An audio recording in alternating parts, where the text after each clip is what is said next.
ममता, ममता, देखो देखो, आराम करो, आराम करो तुम। आप कौन है?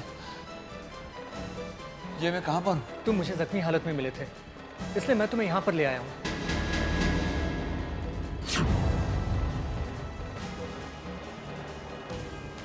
मुझे घर जाना होगा।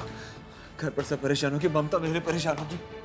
ममता, देखो देखो, इस हाल में इस वक्त तुम्हारा बाहर जाना ठीक नहीं है, क्योंकि तुम्हारी जान को खतरा है। कैसे? क्यों? देखो, ये सब मैं नहीं जानता। जो लोग तुम्हें मारने की कोशिश कर रहे थे, उसमें से एक औरत ने कहा था कि सिरधान से फेंकना इसे।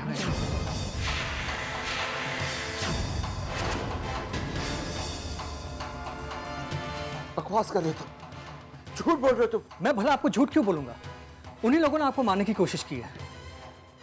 औरत का नाम तो मुझे पता नहीं, लेकिन उस आदमी का नाम है सिड।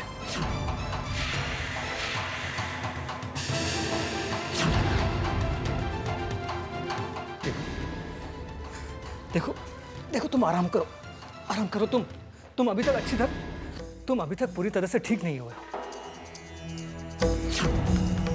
देखो, तुम आराम करो। मैं नहीं जानता वो लोग तुम्हें मारने की क्यों कोशिश कर रहे हैं, लेकिन एक बात मैं जरूर जानता हूं कि तुम मुझे जख्मी हालत में मिले थे। अगर मैं तुम्हें यहां पर नहीं लाता तो पता नहीं वो आदमी सिड क्यों। बस करो, बस करो, बस। नहीं मानता मैं तुम्हारी बात, नहीं मानता। मैं भला तुमसे झूठ क्यों बोलूंगा? जाओ यहां से, जाओ यहां से, मुझे अकेला।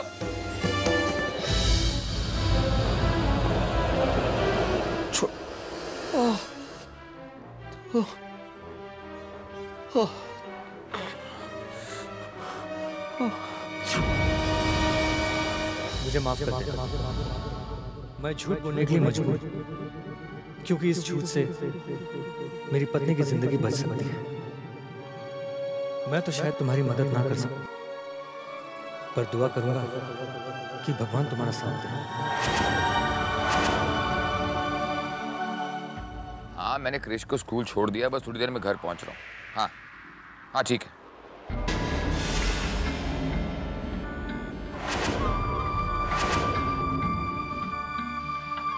ये सत्या यहाँ किससे बात कर रही है?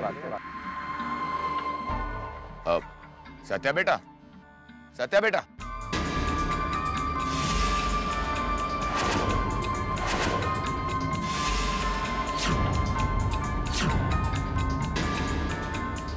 ये बुढ़ा यहाँ क्या कर रहा है?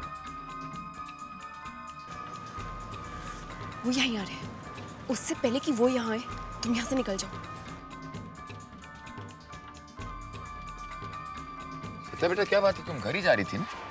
जी बाबूजी, वो मैं वॉक करने के लिए निकली थी और अचानक एक दोस्त मिल गया। अगर आप घर जा रहे हैं तो मैं आपके साथ ही घर चलती हूँ। और वो तुम्हारा दोस्त? जी हाँ, बहुत पुराना दोस्त है। बचपन में घर के पास ही रहता था, बल्कि मैं अक्षय के साथ भी उन्हें एक बार ही मिल चुकी हूँ। आज वो अक्षय के बारे में पूछ रहा था। बेटा, अगर वो तुम्हारे इतने पुराने दोस्त हैं तो उन्हें घर ले आती? जी हाँ, मैंने कहा था उन्हें घर आने के लिए, पर उन्हें कोई और ज़रूरी काम आ गया था तो उन्होंने कहा वो कभी और आएंगे। ठीक है बेटा, आओ चलो।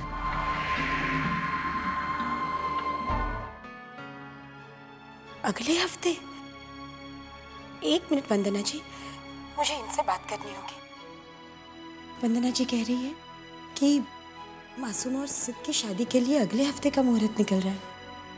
अगले हफ्ते तो बहुत जल्दी है दमयंती। एक मिनट मैं बात करता हूँ। हेलो, नमस्ते बहन जी। नमस्ते। देखिए बहन जी, हम भी यही चाहते हैं कि सिड और मासूमा की शादी जल्द से जल्द हो जाए, मगर अगले हफ्ते तो बहुत जल्दी हो जाएगा। शादी की तैयारियों के लिए वक्त भी नहीं मिलेगा। और बहन जी, आपसे एक और गुजारिश है, हम चाहते हैं कि यह शादी बहुत सादगी से हो। जी भाई साहब, शादी तो सादगी से ही होगी, लेकिन जहां तक रहा वक्त का सवाल, मैंने पंडित जी से बात की थी। उनका यह कहना है कि सारे शुभ मुहूर्त अगले हफ्ते में ही हैं। नहीं तो हमें 6 महीने तक रुकना पड़ेगा। अब 1 मिनट, अगले हफ्ते मेरा दिल नहीं मानता। रुको मैं बात करता हूँ। अब देखिए बहन जी, हम आपकी बात टालेंगे ही नहीं। आप शादी की तैयारियां शुरू कीजिए। अगले हफ्ते सिड और मासूमा की शादी हो जाएगी। भाई साहब, आपने तो मेरे मन की मुराद मान ली। ये खुशखबरी मैं अभी सिड को देकर आती हूँ। जी नमस्कार। जी नमस्कार। ये सब कोई चारा नहीं है दमयंती। अब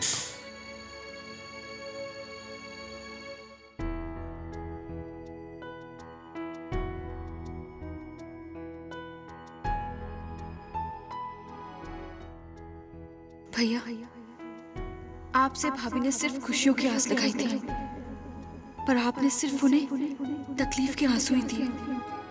उनसे उनकी खुशियां, जीने की उम्मीद, उनका भरोसा, उनकी हिम्मत, यहाँ तक कि उनकी जिंदगी भी आप अपने साथ ले गए। ये कहने तुम्हारे लिए है। लेकिन भाभी, ये तो अक्षय भैया ने आपको। हाँ, पर अब अक्षय ही नहीं रहे तो इन गहनों का मैं क्या करूंगी? तुम अपनी जिंदगी की नई शुरुआत करने जा रही हो, इन्हें अपने पास रख लो। भाभी, ये सब तो ठीक है, लेकिन मैं आपसे इससे भी बड़ा तोहफा चाहती हूँ। क्या आप देंगी? एक बार मांग के तो देखो। भाभी, आप तकलीफों का दामन छोड़ दीजिए। आपकी खुशी से बढ़कर तोहफा और मेरे लिए क्या हो सकता है? मेरी तो सारी खुशियां अक्षय के साथ ही जुड़ी हैं। मैं जानती हूँ भाभी, लेकिन खुशियां एक इंसान से नहीं, जिंदगी से जुड़ी होती हैं। प्लीज भाभी, आप दोबारा शादी कर लीजिए।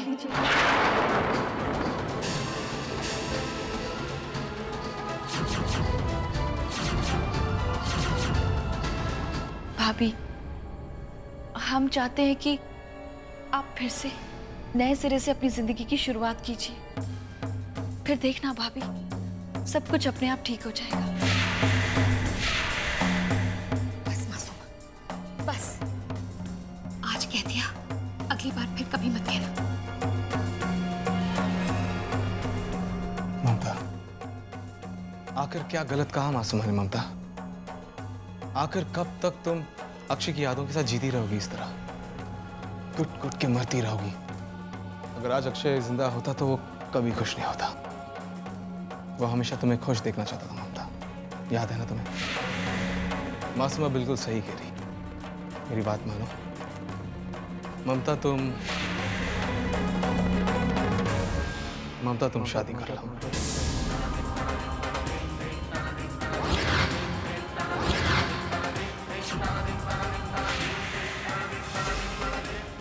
दुनिया से मत डरो ममता, हम दोनों हैं ना तुम्हारे साथ। इस जिंदगी में इंसान हमेशा अकेले जीता है और हर फैसला खुद करता है।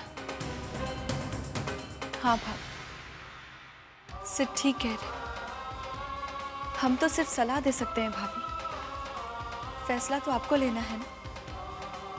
एक बात याद रखना भाभी, आपका हर कदम कृष के आने वाले कल को तय करेगा। मासूमा बस करो। सिद, तुम भी प्लीज बस करो। मुझ पे और सहने की हिम्मत नहीं है।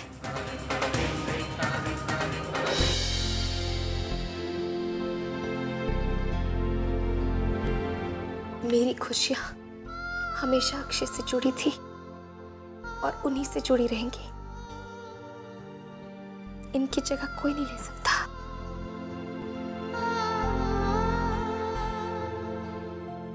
I love you, Akshay. I love you. ममता, ममता।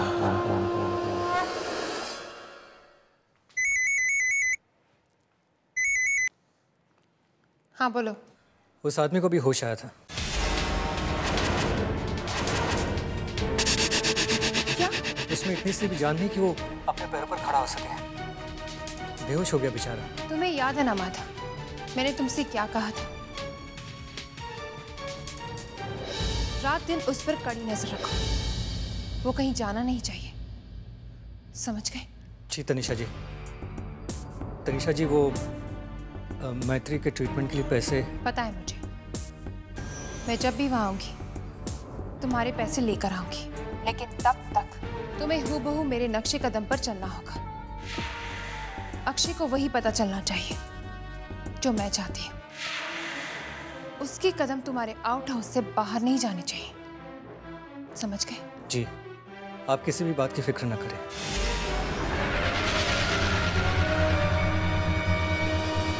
ये कुरियर वाला अभी तक आया क्यों नहीं?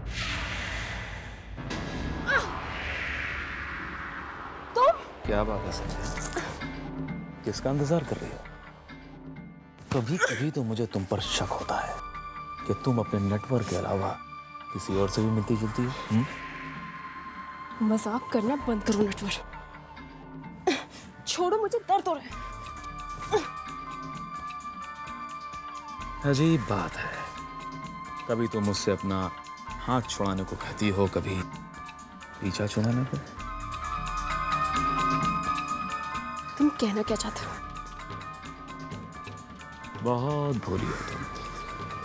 याद है पिछली बार जब मैं तुमसे मिलने आया था तो तुमने मुझे ये कहकर भगा दिया था कि तुम्हारे ससुर जी आ रहे हैं।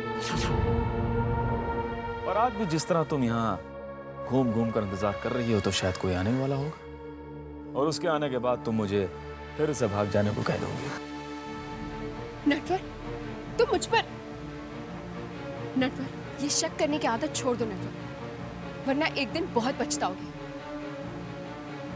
और जहां तक मेरा सवाल है ना, मैं उस कुरियर वाले का इंतजार कर रही हूँ। ड्राफ्ट का नटवर, मैंने कहा ना मैं उस कुरियर वाले का इंतजार कर रही हूँ। वही वो ड्राफ्ट लेके आने वाला है। थोड़ा इंतजार करना सीखो। कब तक? आखिर कब तक इंतजार करना पड़ेगा मुझे? कब तक? बस आज का दिन। जैसे ही वो कुरियर वाला आएगा, मैं खुद तुम्हें फोन कर कर यहाँ पर बुलाऊंगी।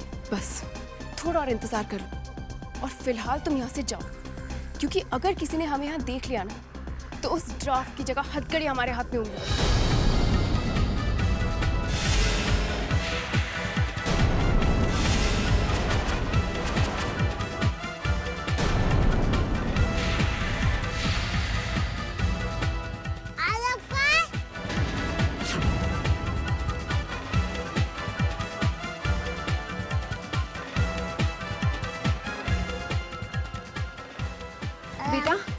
बेटा अरब अपने रूम में खेल रहा है, ठीक है? तुम भी उसके साथ जाके खेलो, जाओ।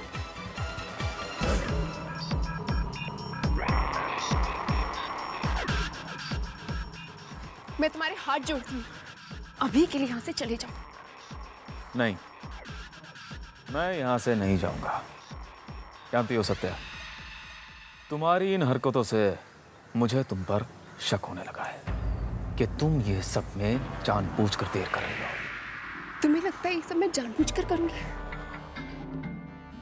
तुम ये नहीं जानते कि तुम्हारे बिना यहाँ मुझे कितना खलता है। लिसन स्वीटहार्ट, मैं अक्षय नहीं हूँ तो तुम्हारी चिकनी चुपड़ी बातों में आकर फंस जाऊंगा। एक बात कान खोलकर सुन लो और समझ लो, अगली बार मुझे ड्राफ्ट नहीं मिला तो तुम्हारा ये खूबसूरत हाथ मरोड़ूंगा नहीं, बल्कि यहाँ से उखाड़ दूंगा।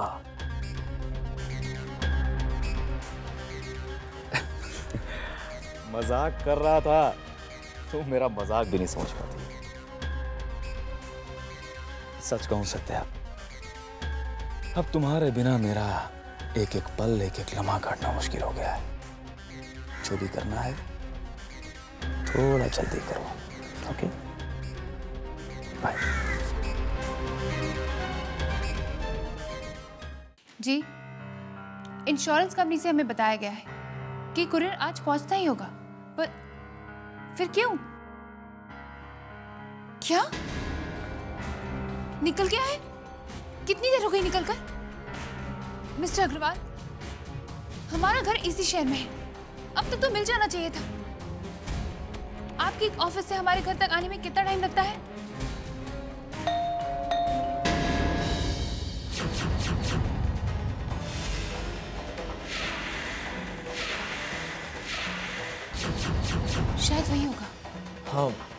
ख्याल से हमें जल्दी पहुंच जाना चाहिए, इससे पहले कि कोई और पहुंचे। हमें वो ड्राफ्ट लेना होगा, खासकर सत्या के आने से। चलो जल्दी चलो।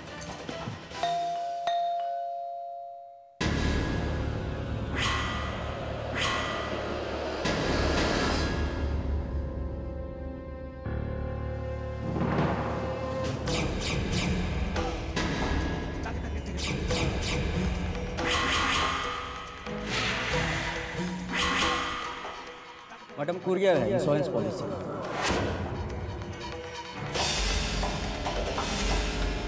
मैडम क्या मैं सत्या श्रीवास्तव से मिल सकता हूँ?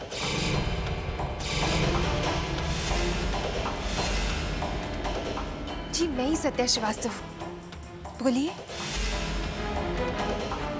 ठीक है मैडम, ये लीजिए।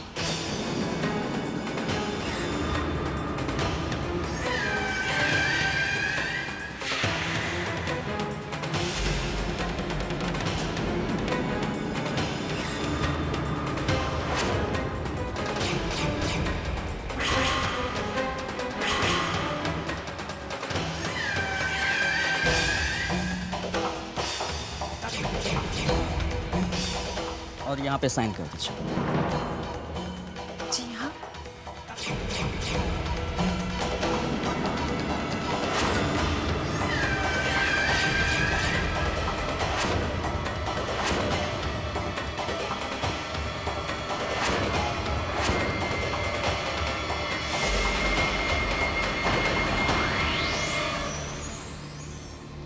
Thank you.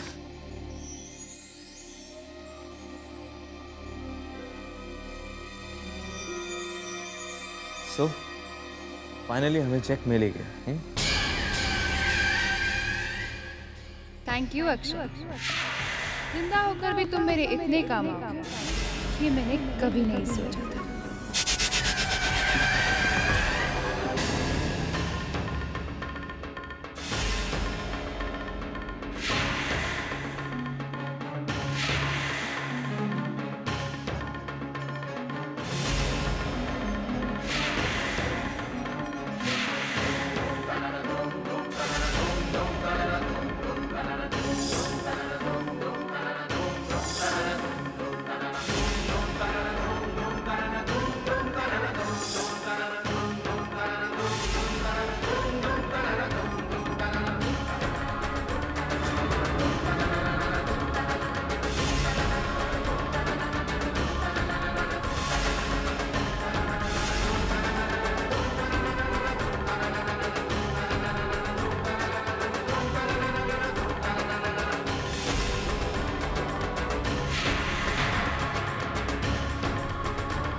Hello Mamata, Mamata, Mamata.